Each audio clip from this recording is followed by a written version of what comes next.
हम लोग पौधों का ही पोषण पढ़े, थोड़ा सा, ज्यादा नहीं पढ़े लेकिन थोड़ा तो पढ़े हैं। पौधों का पोषण और जीवों का पोषण पढ़ के ही ना पढ़े थे हम लोग।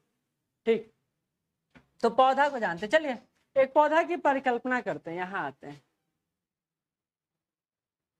हाँ, ये आपके पास एक पौधा है ना? पौधे है ना, ये कुछ और है? पौधा ही है।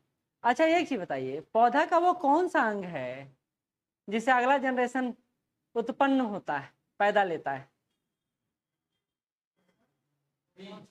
पौधे का वो कौन सा भाग है जिससे नेक्स्ट जनरेशन यानी अगला जीवन आता है? पक्का? आप और कुछ बताइए। ये आपके सामने है, फूल। और कोई? जड़। अच्छा, जड़ से कैसे आ सकता है जीवन, ये बताइए। जड़ से जीवन कैसे आ सकता है?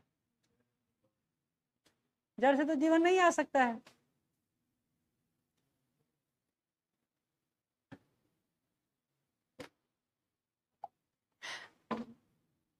तो वो भाग है आपका, चलिए शुरू से बताते हैं। वो भाग है आपका फूल, पुष्प। पुष्प ही सारा क्रिया होता है और उसी को आप समझने का प्रयास करेंगे। पहले इसको समझ लेते हैं, ठीक है? ये हमारा जड़ है। देखिए पौधे का दो भाग होता है, एक आंतरिक भाग और एक बाह्य भाग। आंतरिक भाग हमको इस आंख से तो नहीं दिखता है और बाह्य भाग हमारे इसी आंख से दिखता है, ठीक है?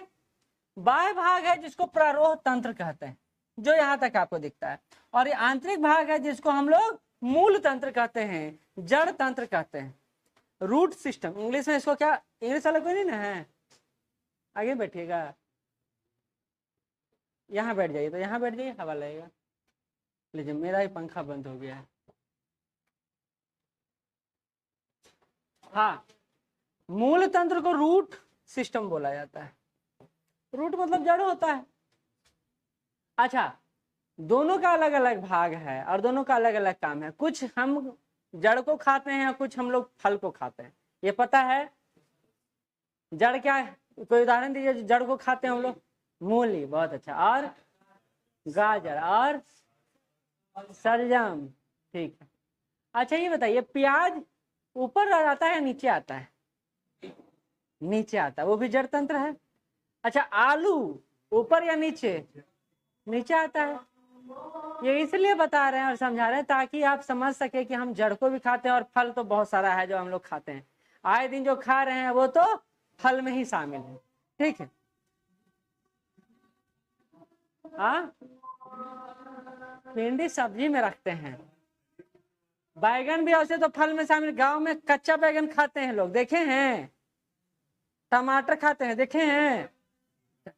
हाँ, हम लोग बैगन भी खाते थे, भतिया भतिया जो बैगन होता है वो खाते थे बचपन में। अब भिंडी भी खाते हैं, भिंडी भी खाते हैं, लेकिन वो सब्जी की श्रेणी में आता है, ठीक है? तो ये पौधा है हमारे सामने, पौधा का कितना भाग है तो ये यहीं पर समझ लीजिए, अंदर जाके आपको आसानी होगा। ये जड़ तंत्र है, ये प्राथमिक जड़ स्रोत है जो ये आपको ये दिखाई दे रहा है, और इसी से जो निकला हुआ है द्वितीय मूल स्रोत, ठीक है? हालांकि इसको समझ लीजिए, इसके ऊपर निकलते हैं तो ये है जो तना है, और यही सप्लाई सिस्टम है इसका, यही ग्रास नली है इसका। हमारा ग्रास नली है जो ऊपर से नीचे ले जाता है, और इनका ग्रास नली है जो ऊपर से नीचे और नीचे से ऊपर दोनों काम करता है। ये बात समझिए, नीचे से ऊपर भी ले जाता है, ऊपर से नीचे भी लाता है। तो ड्यूअल सिस्टम काम करता है, हमारा सिंगल सिस्टम काम करता है। हालांकि वोमेटिव होता है तो ड्यूअल सिस्टम की तरह काम करता है, ठीक है? यहाँ तक कोई दिक्कत? अब आते हैं, जब इसी से एक ब्रांच निकलता है, दो ब्रांच, इन दोनों के बीच के भाग को कलिका कहा जाता है। फिर से मिटा देता है उसको, फिर से देखिए, इन दोनों नोड्स के बीच का जो भाग होता है उसको कलिका कहा जाता है, ठीक है? ये है इंटरनोड। देखिए एक शाखा दूसरे शाखा से जाके जुड़, तो इस जुड़ाव को इंटरनोड कहे।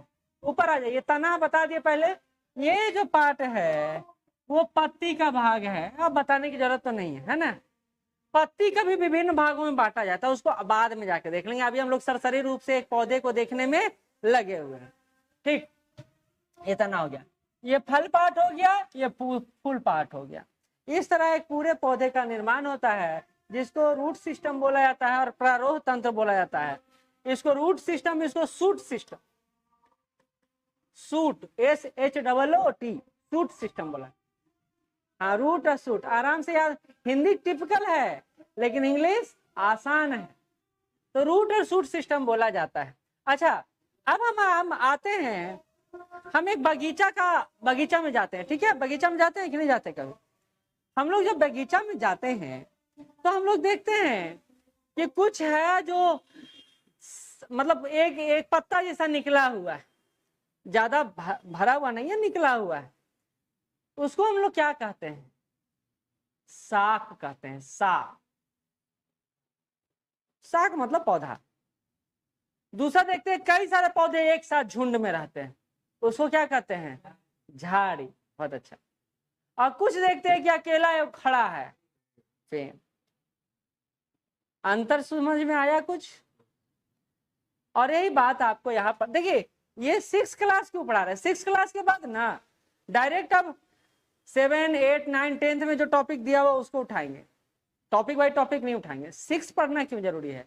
क्योंकि छोटा छोटा बात यहाँ दिया हुआ है और ये पढ़ने में अच्छा लगता है। एक बार इंटरेस्ट जाग जाएगा तो हमको आगे पढ़ने में आसान लगेगा।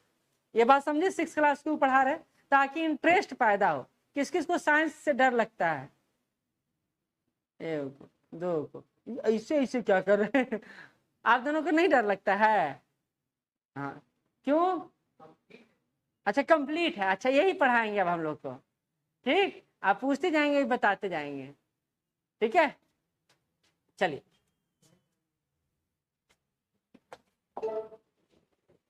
ये हो गया। ऊपर क्या है आप देखिए, ये है एक आंदोलन चला था हमारा, चिपको आंदोलन, या इसको पेड़ बचाओ आंदोलन कहते हैं। उसमें हम लोग क्या करते थे, ये उत्तराखंड में चला था। उसमें हम क्या करते थे, पेड़ से चिपक जाते थे, अगर पेड़ काटना है तो पहले हमको तबाह करो, फिर पेड़ को तबाह करना। तो खैर, वृक्षों के प्रति हमारा लगाव है जो नया नहीं है, पौधों से हमारा लगाव हमेशा रहा है। और इसलिए, हाँ, इसलिए हम लोग पौधों को अपने शरीर पर धारण भी करते हैं पौधे के अंश को, यानी फूल को हम गुलदस्ता ही भेंट, सम्मान स्वरूप गुलदस्ता दिया जाता है, याद रखिए।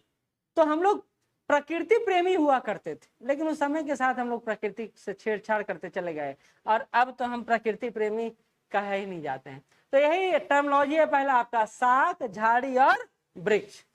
अच्छा, प्रजनन अंग किसको बोला जाता है? लिख लीजिए, पहले लिख लीजिए पेड़ों का छोटा छोटा टॉपिक लिख दो। प्रजनन अंग फूल को बोला जाता है। लिखिए, पहले ऊपर हेडिंग डालिए, पौधों पौधों का वर्गीकरण, पौधों का पौधों का वर्गीकरण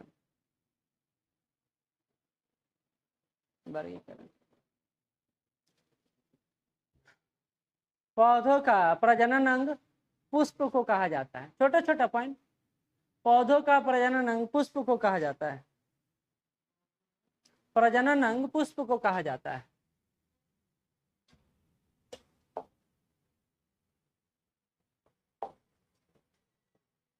अब देखिए, पौधों का जो पत्ता है ये कितने तरह से कार्य करता है वो बताएंगे। इधर इधर, पौधों का पत्ता कितने तरह से काम करता है, क्या क्या काम करता है ये बताइए। ग्लूकोज बनाने, प्रकाश संश्लेषण का कार्य करता है, यही ना हुआ? प्रकाश संश्लेषण का कार्य करता है। ओके, सेकेंड, और क्या काम करता है? बहुत अच्छा, वाष्पोत्सर्जन का काम करता है। लिख लीजिए, पौधे दो तरह के कार्य, पत्ते दो तरह के कार्य करते हैं, वाष्पोत्सर्जन और प्रकाश संश्लेषण।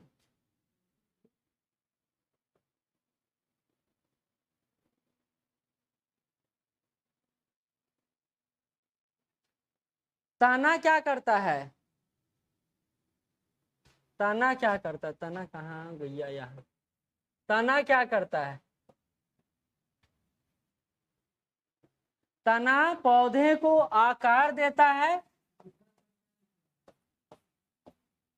वाष्पोत्सर्जन, वाष्पोत्सर्जन।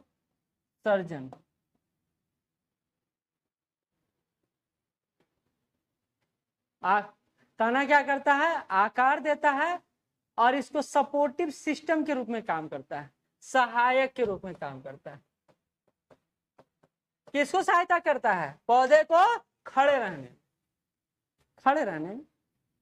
देखिएगा जिसका तना कमजोर होगा वो सर्पिलाकार का रहेगा। जैसे सब्जियों का पौधा देखिए, उसका तना कमजोर होता है, तो तना भी, अब देखिए जितना भी खीरा ककड़ी सबका पौधा देखिएगा वो सब लेटा हुआ रहेगा, बड़ा बड़ा होता है लेकिन लेटा रहता है।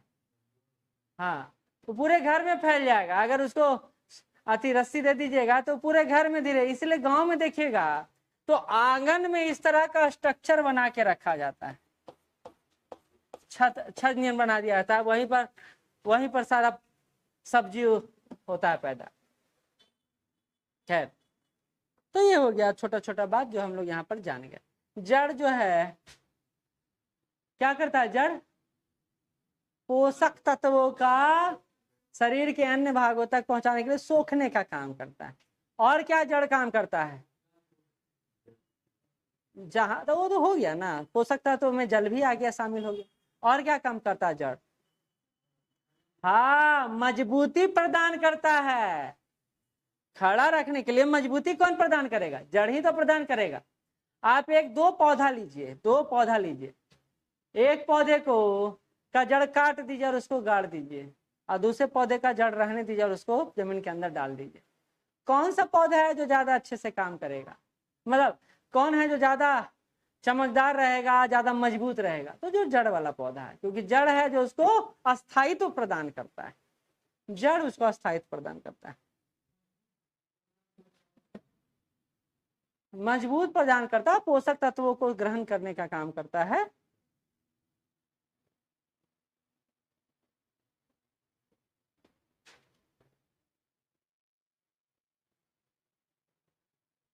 ठीक है, आगे बढ़े। चलिए, यहीं पे बहुत सारा बात हम लोग सीख लिए, आगे बढ़ते हैं। अब यहाँ आ जाइए सीधा सीधी, कहते पौधों को 3 वर्गों में बांटा जा सकता है। कौन कौन वर्ग है, शाक है, झाड़ी है, वृक्ष, पहले ही चर्चा कर चुके हैं। अब हमको ये जानना है कि शाक किसको कहते हैं। तो शाक कहते हैं उसको जो हरे और कोमल तने वाले पौधे होते हैं, उसको शाक कहा जाता है। देखिए उसका जड़ भी हरा, हाँ समानता आप देखते होंगे, पौधों का जड़ उसका हरा नहीं होता है, भूरा होता है ना, लेकिन शाक ऐसा होता है उसका जड़ भी हल्का हल्का हरा दिखाई देगा आपको।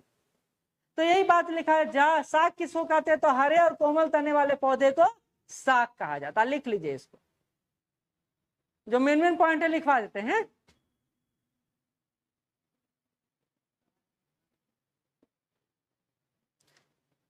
ये पिक्चर देखिए, ये शाक इसमें कौन सा है,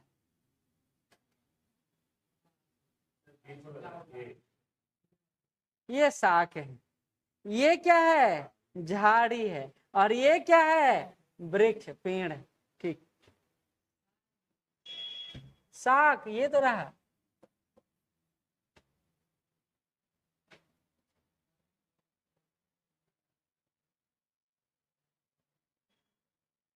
अच्छा, खरपतवार का नाम सुने हैं? वैसे अनचाहे पौधे जो हमारे फसलों के इर्द गिर्द उग जाते हैं, जिनका हमको जरूरत नहीं रहता है, वैसे पौधे को खरपतवार कहा जाता है। और खरपतवार का एक खासियत है, क्या पता है, वो ज्यादा मजबूत होते हैं, जल्दी खत्म भी नहीं होते हैं, और वो पोषक तत्व जो पौधों को में फसलों को मिलना चाहिए वो खुद ही चूस लेते हैं, और इसी कारण उसके आसपास के फसल जो है कम पैदावार देते हैं। इसलिए जब भी आपको ऐसा लगे कि खेत में खरपतवार बढ़ गया है तो आपको उखाड़ कर उसको फेंक देना चाहिए, हालांकि वो जल्दी उखड़ता भी नहीं, देखिएगा, तो उसको काट देते हैं और फिर वो पैदा हो जाता है। पहला शाक है, दूसरा झाड़ी है, तीसरा वृक्ष है। आगे बढ़ते हैं, यहां तक हो गया, समझ गए? दूसरा पार्ट पे आते हैं। कुछ पौधे शाखाएं तने आधार के समीप से निकलती है, तना कठोर होता है परंतु मोटा नहीं होता, इन्हें झाड़ी कहा जाता है। झाड़ी किसको कहेंगे? तो कहते हैं कुछ पौधे शाखाएं तने के आधार के समीप ही, मतलब आसपास ही बहुत ज्यादा संग्रहित हो जाता है। तना कठोर होता है परंतु अधिक मोटा नहीं होता, हल्का मोटा होता है, मतलब पेड़ जैसा नहीं होता है, तो इसको क्या कहते हैं हम लोग? झाड़ी कहते हैं। तो ये लिख लीजिए, वैसे पौधे जिसकी शाखा तने के आधार के समीप ही निकल जाते हैं बहुत सारे, ये लिख लीजिए, ये लिखा हुआ है यहाँ देखिए, झाड़ी किसको कहते हैं। और यहीं पर वृक्ष लिखा हुआ है कि वृक्ष किसे कहते हैं, झाड़ी किसे कहते हैं। वृक्ष क्या होगा? तना ऊपर की तरफ जाएगा और फिर ब्रांचेज बाय शाखागत जो विस्तार होगा उसी को वृक्ष कहेंगे। ये बड़ा होता है, मजबूत होता है।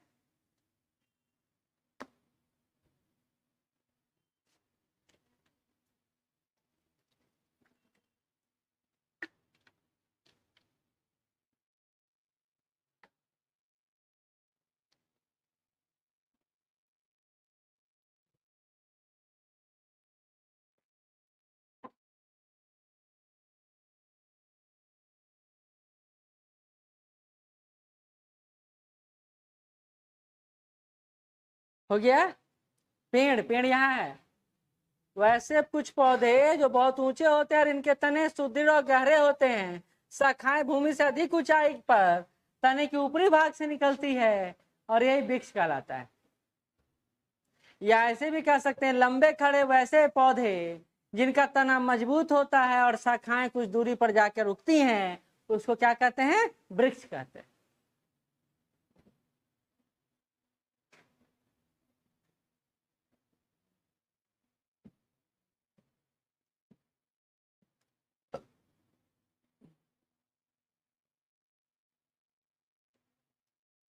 या पीडीएफ दे देंगे, पढ़ लीजिएगा, या लिखिए, लिखिए तो ज्यादा अच्छा रहेगा कि लिखा रहेगा। मैं तो पीडीएफ कभी पढ़ते हैं? कभी नहीं पढ़ते हैं सर, देखते हैं। आप लिखा हुआ तो देखते ही नहीं है, तो पीडीएफ कैसे पढ़िएगा? चलिए आते हैं आगे। कहते हैं कि पौधे कुछ विसर्पी तरह का भी होता है, और विसर्पी तरह का भी हम लोग देखें जिसका तना मजबूत नहीं होता है। ठीक, तो ये देखिए, ये है विसर्पी पौधे, आरोही लता, विसर्पी लता।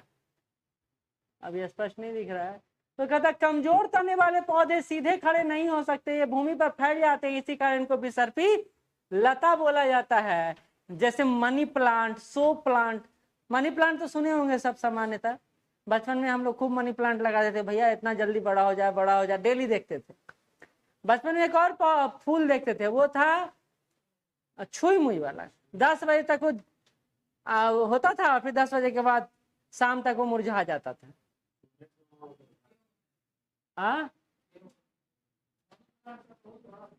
मनी प्लांट बहुत ज्यादा फैलता है, फैलता है, बड़ा नहीं होता, फैलता है। हाँ, पान के पत्ते। अब कह रहा है यहाँ एक एक्सपेरिमेंट दिया हुआ है, इसको समझिए। तना के बारे में कह रहा है, तो अपने आसपास पेड़ पौधे को देखे होंगे, जो सीधा खड़ा रहता है वही तना कहलाता है, सीधा। ठीक है, अब यहाँ एक क्रियाकलाप दिया। एनसीईआरटी में यही अच्छा है कि हमेशा एक्टिविटीज देते रहता है। कहता है एक गिलास लीजिए, जल लीजिए, लाल स्याही लीजिए, शाकीय पौधा लिखिए और एक प्लेट लीजिए। गिलास को 1/3 जल से भर दें, जल में लाल स्याही के कुछ बूंदे डाल दें। अब ये देखिए क्या कह रहा है। कह रहा है ये पौधा है, पौधा हम कहीं से लिए और उसको जाके एक गिलास में रख दिए। ठीक है, जैसे गुलाब का पौधा ही कहीं भी उग जाता है। अब गिलास में हम पानी भर दिए। ठीक, पानी भरने के उपरांत क्या किए कि थोड़ा सा रंग का घोल तैयार किए, हरा लाल कुछ भी, और उसको पानी में हल्का सा डाल दिए। अब हरा पौधा है तो हरा तो नहीं दिखाई देगा, लाले डालेंगे तभी पता चलेगा। कुछ घंटों बाद हमको महसूस होता है कि उसका पत्ता पर हरा हरा लाल लाल चितकबरा टाइप का दिखाई दे रहा है। हाँ, तो ये क्रियाकलाप, ये एक्टिविटी ये बताता है कि पौधे के जड़ पानी को एब्जॉर्ब करते हैं और विभिन्न भागों तक पहुंचाते हैं, और चूंकि लाल पानी को ऑब्जॉर्व किए हैं इसलिए वो दिख कैसा रहा है, लाल प्रकृति। बिल्कुल देखिए, ये बात को समझ में आया कि लाल पानी के कारण, लाल घोल के कारण पौधे का जड़ लाल पानी को कहां तक पहुंचा दिया, पत्तियों तक पहुंचा दिया। तो इससे हमको पता चलता है कि जड़ें ऑब्जर्व करके पानी को वृक्ष के अन्य भागों तक पहुंचाता है। ठीक है, एक एक्टिविटी समाप्त। चलिए आगे बढ़ते हैं। यही बता रहे, देखिए कि लाल चितकबरा टाइप का देख रहे हैं, पत्ता पे हल्का हल्का लाल दिखाई दे रहा है। तो यही होता है जब आप पानी के घोल में किसी रंग को या किसी उत्पाद को मिला देंगे। इसलिए आप देखिएगा, जैसे हम लोग ग्लूकोज पीते हैं ना, हम लोग गिलास में तुरंत डाल के ग्लूकोज घोलते हैं, पी जाते हैं। वैसे ही अगर पौधे को डायरेक्ट पोषक तत्व आपको देना होगा तो पानी में घोर करके उनके जड़ में डाल दीजिए, तुरंत चला जाएगा। अगर आप उसको सूखा डालते हैं या फिर हल्का सूखा, हल्का गीला डालते हैं तो उससे क्या होगा, धीरे धीरे जाएगा, तो वो सही है। अगर ज्यादा समय तक आपको पौधों को पोषक तत्व आपूर्ति करवाना है तो हल्का गीला उनको दीजिए, पूरा सुआती गीला मत दीजिए। एक और बात नोटिस करते होंगे कि हम लोग खेतों को पटाने के बाद ही उर्वरकों का छिड़काव करते हैं। छिड़काव मतलब वो दाना वाला जो यूरिया होता है। दूसरा बात, हम लोग वो पंप टाइप का प्रयोग करते ताकि पानी के फुहारे के रूप में हम पौधों पर डाल दें, जिससे डायरेक्ट, अब कीटनाशक भी है, जड़ जाएगा पौधों पर, पत्तियों पर, तो वो कीटनाशक भी उससे मर जाता है। और आपको पता है प्रकाश संश्लेषण की क्रिया पौधे जो है या पेड़ जो है किससे करते हैं, पत्तों से करते हैं। पढ़ा चुके हैं ना, पत्तों से करते हैं। तो इसलिए हम लोग छिड़काव करते हैं। देखिएगा गांव में आजकल छिड़काव खूब होता है। ठीक है,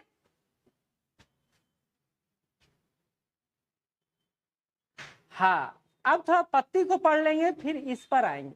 पत्ती को एक बार देखिए, यहाँ देखिए दिखाई दे रहा है पत्ती। पत्ती को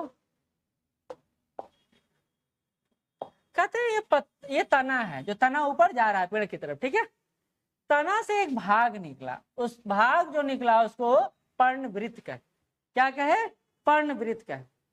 फिर ये पूरा पत्ती का विकास हुआ, इस पूरे पत्ती को ये क्या कहे, पटल कहे, पूरे पत्ती को पटल कहे। यही नहीं बल्कि ये जो होता है, ये जो आप देख रहे हैं इसमें, ये इसको कहते हैं सिरा। सिरा, मानव शरीर में भी सिरा होता है, आप पढ़ेंगे तो देखेंगे। अच्छा, एक और, ये तो हुआ जाल नुमा जो हुआ उसको सिरा कहे। ये जो मध्य भाग से भी ये गुजर रहा है इसको मध्य सिरा बोला जाता है, मध्य सिरा। ओ, इसको क्या बोलते हैं, मध्य सिरा बोलते हैं। तो लिख लीजिए, एक पत्ती बनाइए और इस स्ट्रक्चर को लिख लीजिए। इसको क्या बोलते हैं, सिरा बोलते हैं। इसको क्या बोलते हैं, पर्णवृत्त बोलते हैं।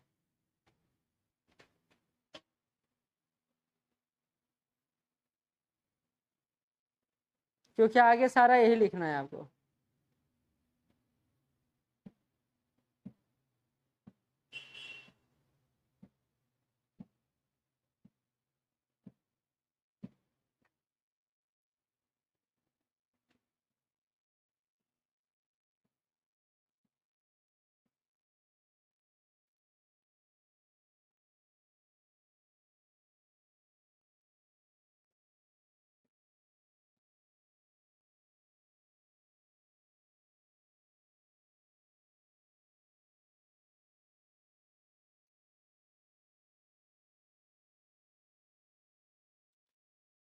मधु, कमेटी में डाला उसने डेट गलत है, देखिए तो मेरे में देख लीजिए। कमेंट आया हुआ।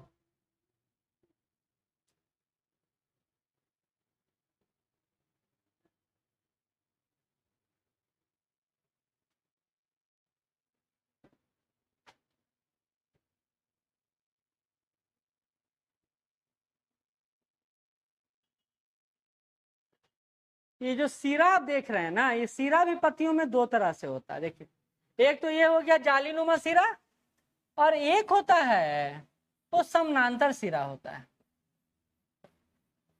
ऐसे ऐसे करके होता है। तो सिरा भी दो तरह के आपको होता है, तो एक समानांतर सिरा हो गया, एक जालीनुमा सिरा हो गया। ये जालीनुमा हुआ ना, ऐसे ऐसे फैला हुआ तो ठीक है। अच्छा एक चीज बताइए, हर अंग तक पोषक तत्व पहुंचना जरूरी है? क्या आपको लगता है ब्लड यहाँ पर काटिएगा तो नहीं निकलेगा? ये भी तो सिराओं के माध्यम से हमारे शरीर में पहुंचता है। तो वैसे ही तो पेड़ पौधे भी हैं, आप पेड़ को हल्का सा काटिए, देखिए वहां से भी जूस हल्का हल्का निकलने लगेगा। वो क्या करता है, मरम्मत करता है खुद का। हमारा भी शरीर मरम्मत करता है सर, क्योंकि हर अंग को पोषक तत्व जरूरी है। और यही बुढ़ापा में नहीं कंट्रोल हो पाता है तो झाई झाई पड़ने लगता है, हमारा शरीर कमजोर होने लगता है, देखते हैं ना। तो ये तो जरूरी है। अब यही बात यहाँ पर लिखा हुआ है कि पत्ती के इन रेखीय संरचनाओं को सिरा कहा जाता है। तो आप वहीं पर जहां पर लिखे ना, तो लिख लीजिए नीचे ब्रैकेट वगैरह, रेखीय संरचना सिरा कहलाता है। रेखीय संरचना ये रहा, रेखीय संरचना सिरा कहलाता है, पहला पॉइंट उसी में लिख लीजिए, रेखित संरचना सिरा कहलाता है।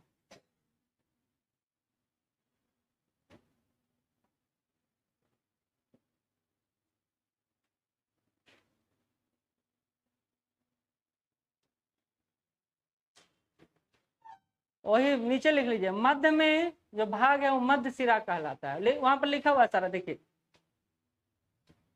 एकदम लगा के रखिए।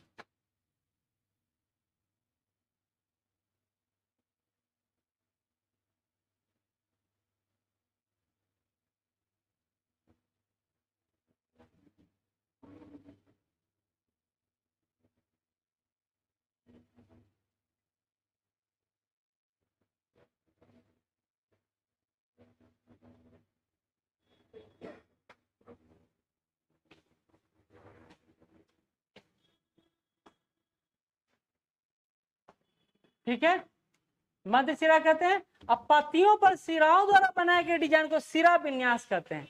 अब देखिएगा ऐसे ऐसे जाता है, फिर उसके बीच से ऐसे ऐसे जाता है, तो उसी को क्या कहते हैं, सिरा विन्यास कहते हैं। और एक बात और बताया आपको, पत्तियों में ये सिरा विन्यास जालिका रूपी होता है, और कहीं कहीं सिरा एक दूसरे के समानांतर होती है, तो समानांतर सिरा विन्यास कहते हैं। फिगर बना लीजिए ऐसे ऐसे,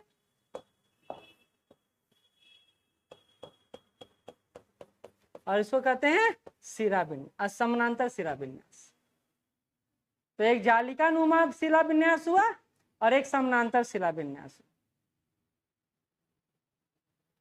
ठीक है, अभी पत्तियों को हम लोग समझने में लगे हुए हैं।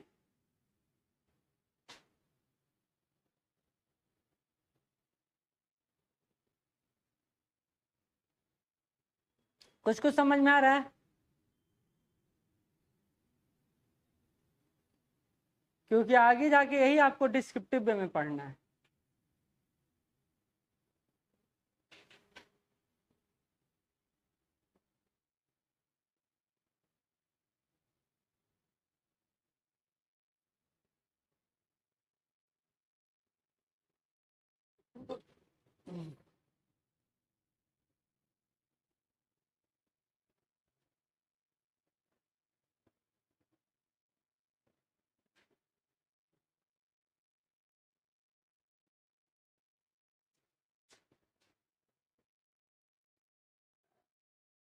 हो गया? यहाँ तक कोई दिक्कत है तो एक बार देख लीजिए पीछे, कोई दिक्कत है पूछ लीजिए।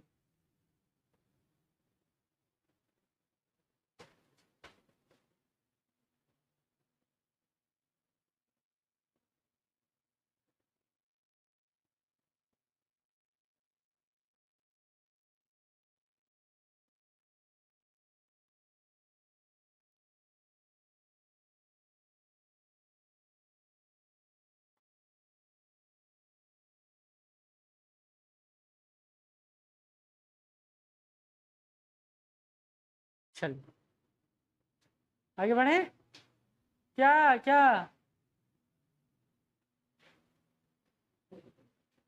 वाह, सामने गप्पा करने के तक कुछ नहीं।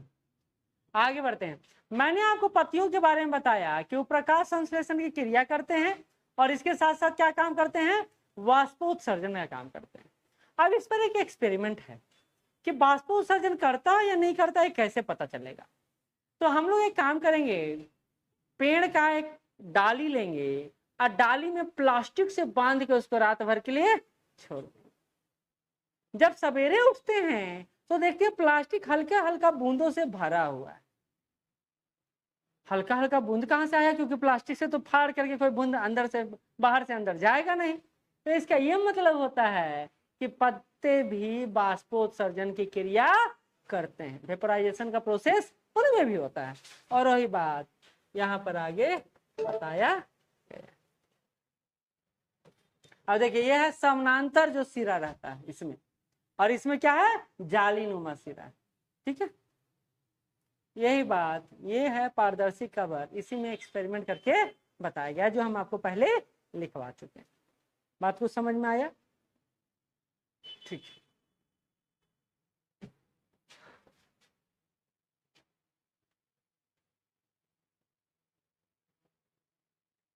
अब ये एक्सपेरिमेंट ये कर रहा है, ये अब एक्सपेरिमेंट क्या है सुनिए।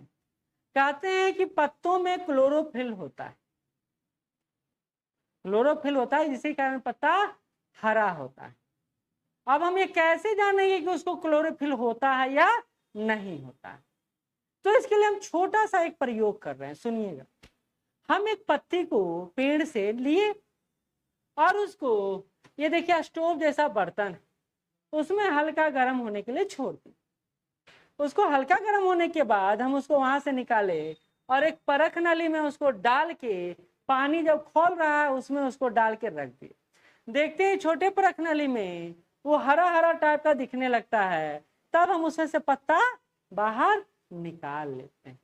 और पत्ता निकाल के, ये एक प्लेट है हमारे पास, कप है हमारे पास, उसमें हम लोग पानी का हल्का सा घोल रखता है, उसमें पत्ता को डालते हैं और ऊपर से आयोडीन का मतलब छिड़काव कर देते हैं। आयोडीन का जैसे ही छिड़काव होता है, पत्ते का रंग जो होता है वो ब्लैक दिखाई देने लगता है।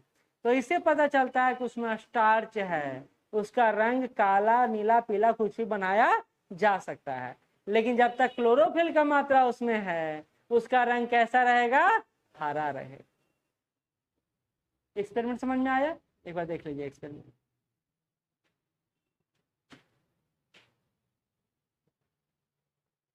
ये छोटा छोटा एक्सपेरिमेंट ना बहुत कुछ अलग सिखाता है। आप, हम लोग ऑटोमेटिक पढ़ सकते हैं, लेकिन ये जो विजुअलिटी है ना, वो आपको याद रखने में मदद करता है।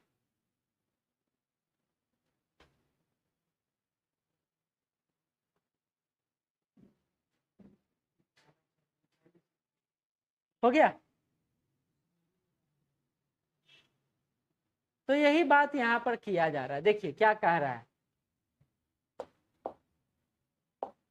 कह रहा है हरे रंग के पदार्थ में उपस्थित अपना भोजन बनाती है और इस प्रक्रिया को जल और कार्बन डाइऑक्साइड का उपयोग करती है और इसी प्रक्रम को प्रकाश संश्लेषण कहते हैं। प्रकाश संश्लेषण पहले पढ़ा चुके हैं, पढ़ा चुके हैं। उसका हमको फॉर्मूला लिखकर दिखाइए।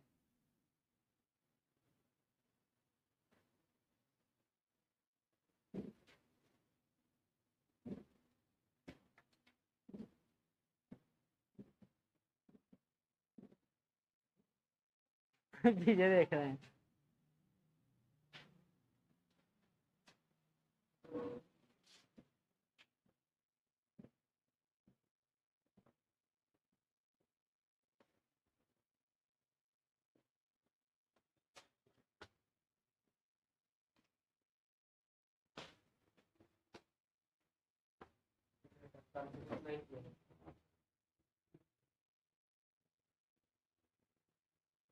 सिक्स सिक्स होगा, कोई बात नहीं, ठीक है, बहुत अच्छा।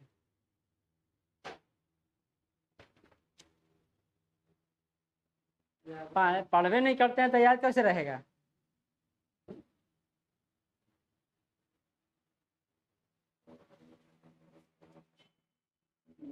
जल्दी लिखिए।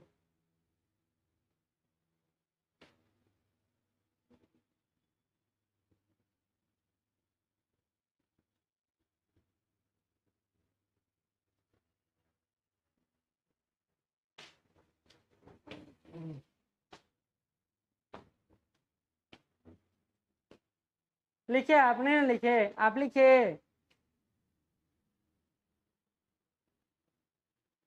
हम बोले सिक सिक तो लगाई है, याद था तुमको? याद था, चलो ठीक, चलिए कोई बात नहीं, ठीक है। तो इसी से हमको O2 भी मिलता है, कार्बोहाइड्रेट भी मिलता है, और ग्लूकोज भी बनता है, और वही ग्लूकोज है जो पौधों के काम आता है, ठीक है। तो प्रकाश संश्लेषण हम लोग पहले पढ़ चुके हैं। अब आते हैं जड़ की तरफ।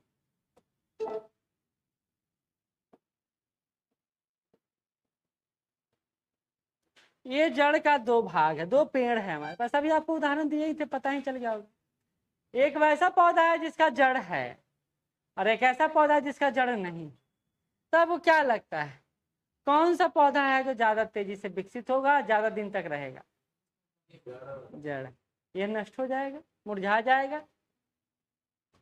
तो यही बोल रहा है कि पौधे के गमले में मिट्टी डालकर लगा दीजिए, दूसरे पौधे की जड़ को काट दीजिए, और आपको पता चलेगा उन पौधे सूख चुके हैं। जड़ भी दो तरह, आप देखिए ये भी है, ये भी, ये आप देखे हुए चना, चना भी अंकुरित होता है, अर्थात चना का ये भाग भी हमको पौधा उत्पन्न कर देता है। पता उसको छोड़ देंगे तो बन ना जाएगा ना चना। कहता है मिट्टी को पौधे का क्या कहा जाता है, तो मिट्टी को पौधे का स्थिरक कहा जाता है। स्थिरक मतलब अस्थाई रखता है, अस्थाई रखता है। कहता है जड़ भी दो तरह के होते हैं, कहाँ गया, ये रहा। जड़ दो तरह के होते हैं, ध्यान से देखिए, एक रेशेदार होता है और एक मांसल होता है। ये जो है ये रेशेदार जड़ है, देखिएगा उसमें कई तने निकले रहेंगे, कई सारे तने निकल रहे हैं।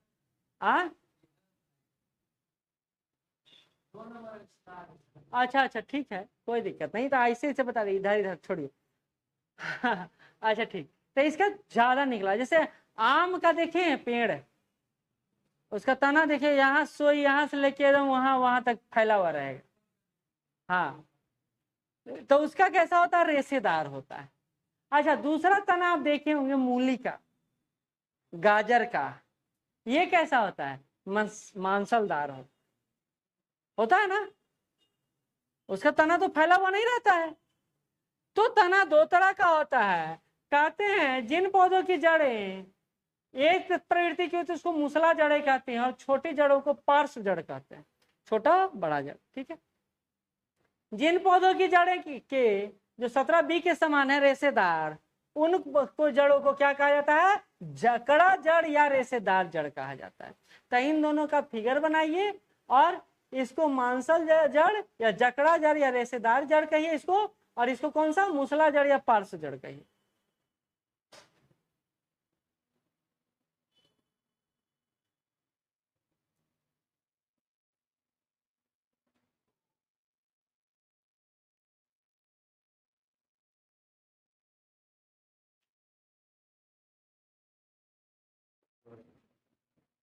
हाँ हाँ, ऊपर पेड़ ही तो है।